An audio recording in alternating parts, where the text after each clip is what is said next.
ಸೊಸೆ ಸೊಸೆ ಸೊಸೆ ಸೊಸೆ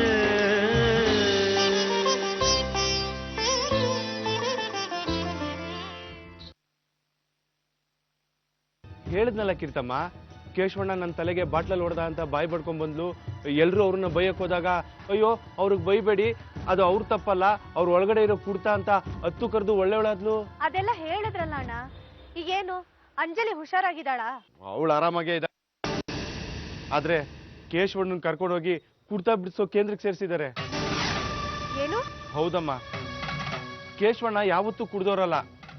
ಏನೋ ಒಂದ್ 2 ಸರಿ ಕುಡ್ದಿದ್ ಮಾತ್ರಕ್ಕೆ ಕುಡ್ತದ ದಾಸ ಅಂತ ಹೇಳಕ್ಕಾಗತ್ತಾ? ಅವಳೇ ಅಂಜಲಿನೇ. ಇಲ್ದೇ ಇರೋದನ್ನೆಲ್ಲ ಮನೆಯವ್ರ ತಲೆಗೆ ತುಂಬಿಸಿ ಕೇಶವಣ್ಣ ದಿನ ಕುಡಿತಾನೆ ಅನ್ನೋ ತರ ನಂಬಿಸಿದಾಳೆ. ಪಾಪ ಅವತ್ತು ಕೇಶವಣ್ಣ, ನಾನು ಅವಳ ತಲೆಗೆ ಹೊಡೆದಿಲ್ಲ, ನನ್ನ ನಂಬಿ ಅಂತ ಹೇಳ್ತಾನೆ ಇದ್ರು. ಆದ್ರೆ ಮನೆಯವರೆಲ್ಲ ನಂಬಿದ್ದು ಆ ಅಂಜಲಿನ. ಅದಕ್ಕೆ ಅವ್ರನ್ನ ಕರ್ಕೊಂಡೋಗಿ ಕುಡ್ತಾ ಬಿಡಿಸೋ ಕೇಂದ್ರಕ್ಕೆ ಸೇರಿಸಿದ್ದಾರೆ. ಕೀರ್ತಮ್ಮ, ನಾನು ಹೇಳ್ತೀನಿ, ಕೇಶವಣ್ಣ ನಿಜವಾಗ್ಲೂ ಅವಳು ಹೊಡೆದಿಲ್ಲ, ಅವಳೇ ಹೊಡ್ಕೊಂಡಿದ್ದಾಳೆ. ಅವಳಿಗೆ ಬೇಕಾದ ಸಂದರ್ಭನ ಅವಳೇ ಸೃಷ್ಟಿ ಮಾಡ್ಕೊಂಡ್ಬಿಡ್ತಾಳೆ. ಕೇಶವಣ್ಣ ಮೊದ್ಲು ಹೀಗಿರ್ಲಿಲ್ವಂತೆ, ನೀವು ಆ ಮನೆ ಕಾಲಿಟ್ಟ ಮೇಲೆ ಹೀಗೆಲ್ಲ ಆದ್ರು ಅಂತ ಡೋಂಗಿ ಬಿಟ್ಟು ಮಾತಾಡ್ತಾಳಲ್ಲ, ನನ್ನ ಮೈ ಉರಿ ಅಲ್ವಾ? ಇಷ್ಟ್ರ ಮೇಲೆ ಅವ್ರು ಹೇಗಿದ್ರು ಪರವಾಗಿಲ್ಲ, ಕುಡಿದೇ ಇದ್ರೆ ಸಾಕು, ಅದೊಂದು ಬಿಡಿಸ್ಬಿಡಿ, ಜೀವನ ಪೂರ್ತಿ ನಿಮ್ಗೆ ಋಣಿ ಆಗಿರ್ತೀನಿ ಅಂತ ನಾಟಕದ ಮಾತಾಡಿ ಕೇಶವಣ್ಣ ಅಲ್ಲಿಗೆ ಸೇರೋ ಹಾಗೆ ಮಾಡ್ಬಿಟ್ಲು ಕೀರ್ತಮ್ಮ. ಚೆನ್ನಾಗಿರೋ ಕೇಶವಣ್ಣ ಇಂಥ ಕಷ್ಟ ಅನುಭವಿಸ್ಬೇಕಾ ಹೇಳಿ ಕೀರ್ತಮ್ಮ? ಅನುಭವಿಸ್ಬಾರ್ದಣ್ಣ. ನಾನ್ ಹೋಗಿ ಕೇಶವಣ್ಣನ ಹತ್ರ ಮಾತಾಡ್ತೀನಿ, ಆಗ ನಿಜವಾದ ವಿಷಯ ಏನು ಅಂತ ಗೊತ್ತಾಗುತ್ತೆ. ಆಗ ನಾವೊಂದು ತೀರ್ಮಾನಕ್ಕೆ ಬರ್ಬೋದು. ನೋಡು ಕೀರ್ತಮ್ಮ, ಈಗಾಗ್ಲೇ ಹೊಸದಮ್ಮನ ಜೀವನನೂ ಹಾಳಾಗೋಯ್ತು, ಈಗ ಕೇಶವಣ್ಣನ ಜೀವನ ಹಾಳಾಗ್ತಿದೆ. ರಾಘಣ್ಣ ಅಂತೂ ನಿಮ್ ಯೋಚನೆಯಲ್ಲೇ ಕೊರಗ್ತಾ ಇದ್ದಾರೆ. ಹೀಗೆ ಬಿಟ್ರೆ ಒಗ್ಗಟ್ಟು ಕುಟುಂಬ ಮುಗುರಿಸಿ ಬೀಳುತ್ತೆ. ಈಗ್ಲಾದ್ರೂ ನಾವು ಸತ್ಯ ಹೇಳಲೇಬೇಕು. ಬೇಡ ಅಣ್ಣ, ಸುಳ್ಳು ಹೇಳೋದಿಕ್ಕೆ ಹೇಗೆ ಒಂದು ತಯಾರಿ ಬೇಕೋ, ಸತ್ಯ ಹೇಳೋದಕ್ಕೂ ತಯಾರಿ ಬೇಕಾಗುತ್ತೆ. ಹಿಂದೆ ಹೋದ್ರೆ ಅದರಿಂದ ಯಾವ ಪ್ರಯೋಜನನೂ ಆಗೋದಿಲ್ಲ ಅಣ್ಣ. ಆದ್ರೆ ಒಂದ್ ಮಾತ್ರ ನೆನಪಲ್ಲಿ ಇಟ್ಕೊಳ್ಳಿ ಅಣ್ಣ, ಕೆಟ್ಟದ್ ಮೆರೆಯುತ್ತೆ ಅಂದ ಮಾತ್ರಕ್ಕೆ ಒಳ್ಳೇದು ಮರೆಯಾಗುತ್ತೆ ಅಂತ ಅನ್ಕೋಬಾರ್ದು. ಕೆಟ್ಟದಕ್ಕೆ ಸಿಗೋ ಯಶಸ್ಸು ಆಯಸ್ಸು ಯಾವತ್ತಿದ್ರೂ ಕಮ್ಮಿ. ನಾನು ಬರ್ತೀನಿ.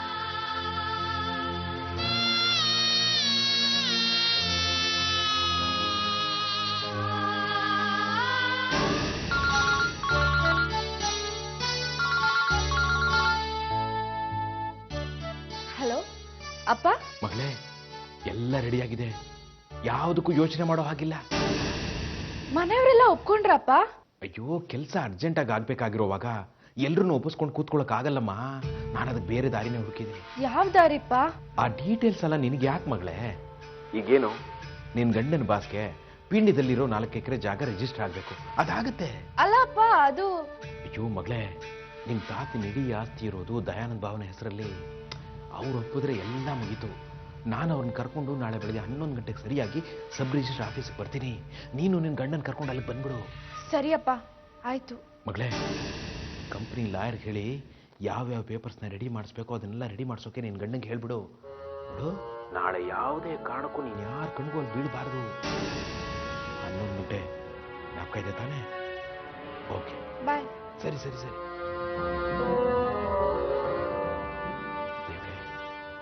ನಾಳೆ 11 ಗಂಟೆ ಹೊತ್ತಿಗೆ ನಮ್ಮ ಭಾವ ದಯಾನಂದನ ದಯೆ ನನ್ನ ಮೇಲೆ ಸಂಪೂರ್ಣವಾಗಿರೋ ಥರ ನೋಡ್ಕೋಪ.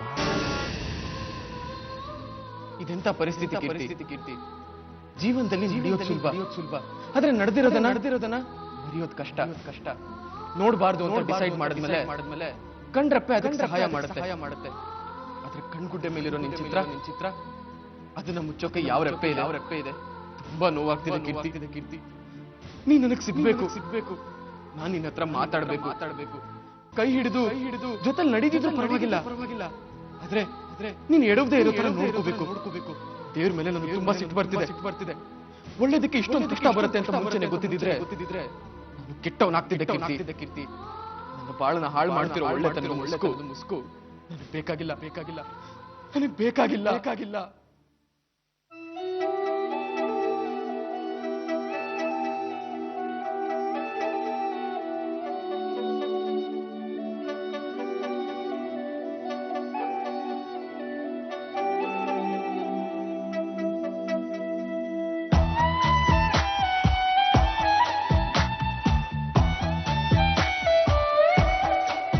ನೀರಲ್ಲಿ ಸಣ್ಣ ಅಲೆಯೊಂದು ಮೂಡಿ ಜೋರಾದ ಚಂದ್ರನೀಗ ಇಲ್ಲೊಂದು ಚೂರು ಅಲ್ಲೊಂದು ಚೂರು ಒಂದಾಗಬೇಕು ಬೇಗ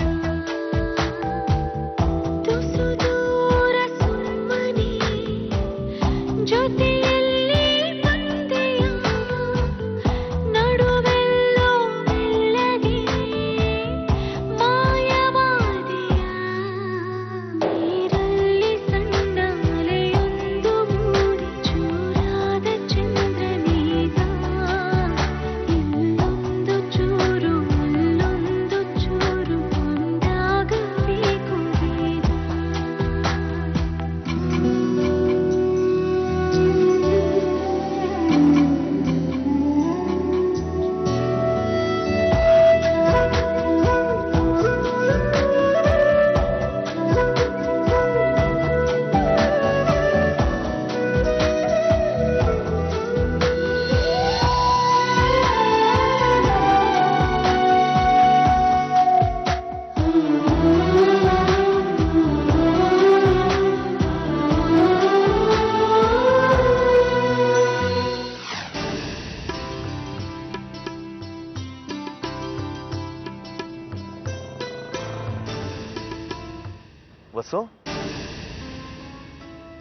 ವಸು ಯಾಕೋ ಸೈಲೆಂಟ್ ಆಗ್ಬಿಟ್ಟಿದ್ಯಾ?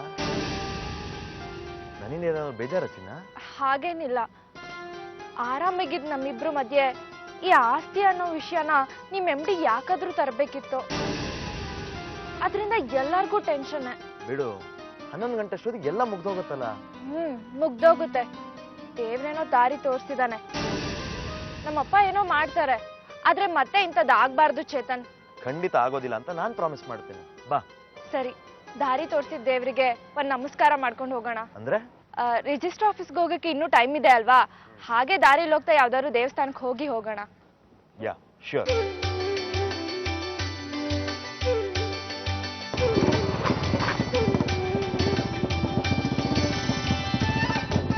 यतिमया पूर्वोच्चरित एवं गुणविशेषनिष्ठायां पुण्यायां पुण्यकारे महापुण्यशुभदित यजमानस्य गोत्रोद्भवस्य सीतारामय्य नामधेयस्य दयानंद नामधेयस्य विवेक नामधेयस्य अन्नपूर्णा नाम्न्याः शारदा नाम्न्याः बालकृष्ण नामधेयस्य वैदेही नाम्न्याः केशव नामधेयस्य राघव नामधेयस्य वसुधा नाम्न्याः सह कुटुम्बानां क्षेमस्थैर्य शुभाभयायुष्यानन्दायुहारोग्य सिद्ध्यर्थं मंजुनाथ स्वामिनः पूर्णानुगुणप्रसाद सिद्ध्यर्थं देविनः पुत्रपुष्पोजाराधनं च करिष्ये.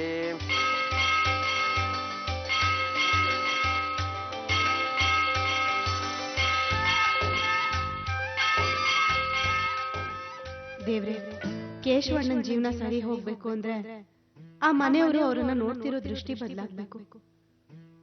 ಅದನ್ನ ಬದಲಾಯಿಸೋ ಭಾರ ನಿಂದಪ್ಪ. ಯಾವುದೇ ರೀತಿನೂ ಆ ಮನೆಗೂ ಆ ಮನೆಯವರಿಗೂ ತೊಂದರೆ ಆಗ್ಬಾರ್ದು. ಆಗ್ದಿರೋ ಹಾಗೆ ನೀನೇ ನೋಡ್ಕೋಬೇಕು.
ನಿಮ್ಮ ತಂದೆಗೆ ಒಂದ್ಸತಿ ಫೋನ್ ಮಾಡಿ ಕೇಳು ಹೊರಟಿದ್ದಾರೆ ಏನು ಅಂತ.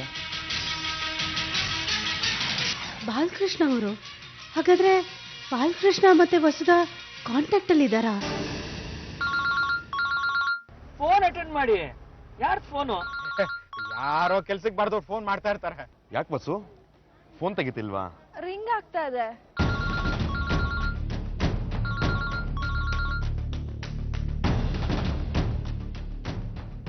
ಹಲೋ. ಅಪ್ಪ, ಹಾ ನಮಸ್ಕಾರ ಸರ್, ಹೇಳಿ. ನಾವು ಹೊರಟು ಅರ್ಧ ದಾರಿಗೆ ಬಂದಿದೀವಿ. ಏನು ತೊಂದ್ರೆ ಇಲ್ಲ ತಾನೆ? ಏನಿಲ್ಲ ಸರ್, ನಾನು ಹೊರಟಿದ್ದೆ. ಅದೇ ನಮ್ ದಯಾನಂದ್ ಬಾವ ಇದಾರಲ್ಲ, ನಮ್ ದೊಡ್ಡ ಬಾವ, ಅವ್ರದ್ದೇನೋ ಸ್ವಲ್ಪ ಸಬ್ ರಿಜಿಸ್ಟ್ರಾರ್ ಆಫೀಸಲ್ಲಿ ಸ್ವಲ್ಪ ಕೆಲಸ ಇತ್ತು. ಅದನ್ನ ಮುಗಿಸ್ಕೊಟ್ಟು ನಾನು ಹಾಗೆ ಬಂದ್ಬಿಡ್ತೀನಿ. ಏನು, ಮಾವನು ಬರ್ತಾ ಇದ್ದಾರಾ? ಅದು ನಿಮ್ ಜೊತೆಲಿ ಇದಾರಲ್ಲ, ಅವ್ರೊಬ್ಬರನ್ನೊಳಗೆ ಕಳ್ಸ್ಕೊಟ್ರೆ ಸಾಕು. ನಾನು ಎಲ್ಲ ಕೆಲಸ ಮುಗಿಸ್ಕೊಡ್ತೀನಿ, ನೀವೇನು ಯೋಚನೆ ಮಾಡ್ಬಿಡಿ. Okay okay okay sir, okay. ನಾವ್ ರಿಜಿಸ್ಟರ್ ಆಫೀಸ್ ಹತ್ರ ಬಂದ್ಬಿಡ್ತೀವಿ. ಓಕೆ ಅಪ್ಪ, ಬಾಯ್. ಹೊರಡೋಣವಾ? ಸರಿ.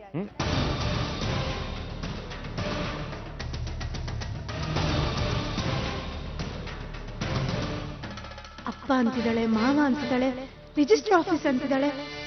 ಏನ್ ನಡೀತಾ ಇದೆ ಇಲ್ಲಿ?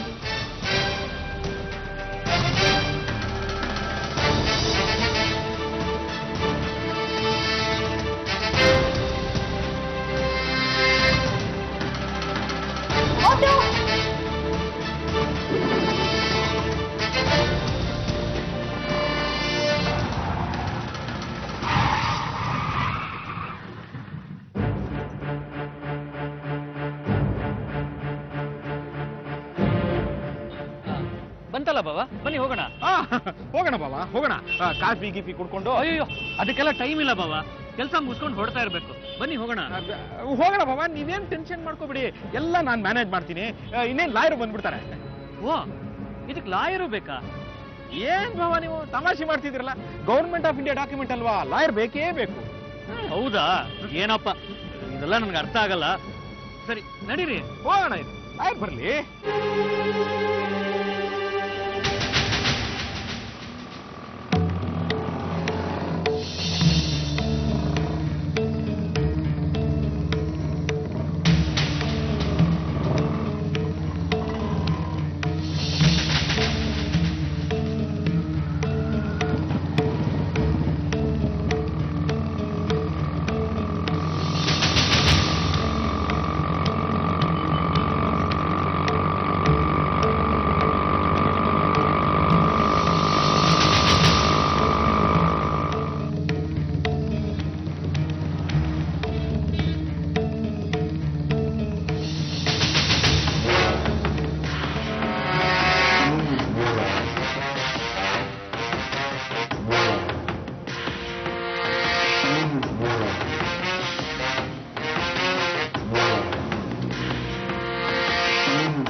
ಸರ್, ನಾನು ಪೇಪರ್ ಎಲ್ಲ ರೆಡಿ ಮಾಡಿಸ್ತೀನಿ, ನೀವು ಜಸ್ಟ್ ಹೊರಗಡೆ ವೇಟ್ ಮಾಡ್ತಾ ಇರಿ. ಮಾಡಿಸ್ತೀನಿ.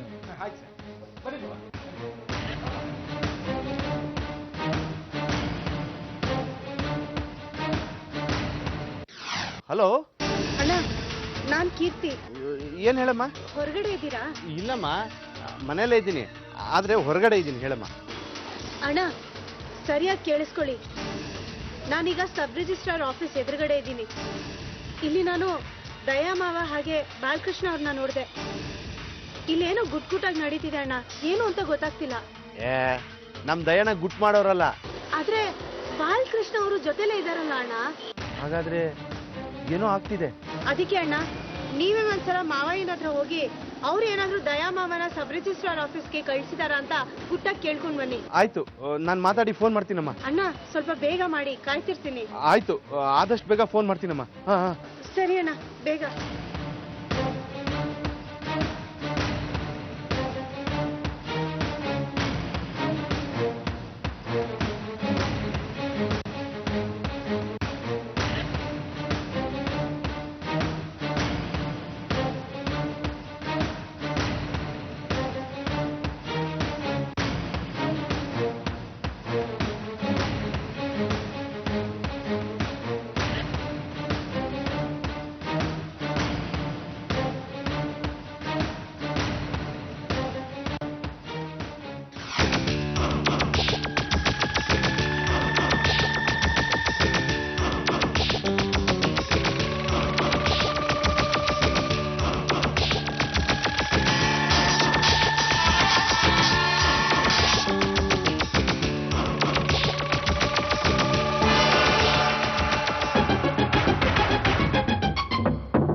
ಸರಿ, ಓಕೆ, ನೀವು ಹೊರಡಿ.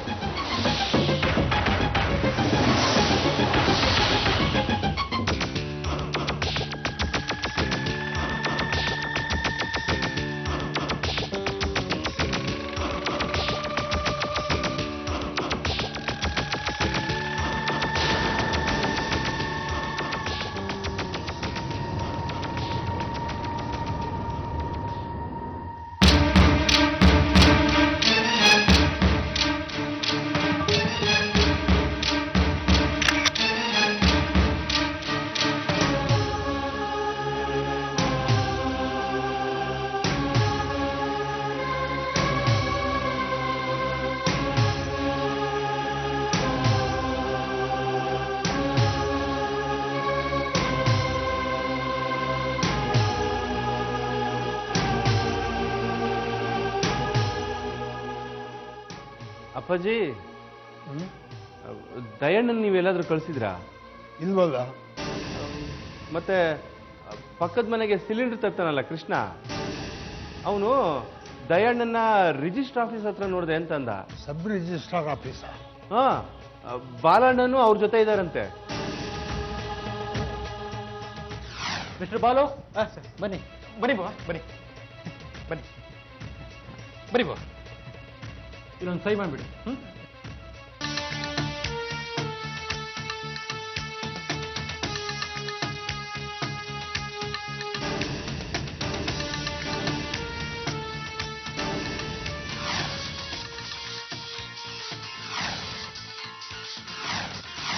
ಬಾಬಾ, ಆಮೇಲೆ ಫೋನಲ್ಲಿ ಮಾತಾಡ್ಬೋದಲ್ಲ ಬಾಬಾ? ಫೋನ್ ಮಾಡಿರೋದು ಅಪ್ಪ.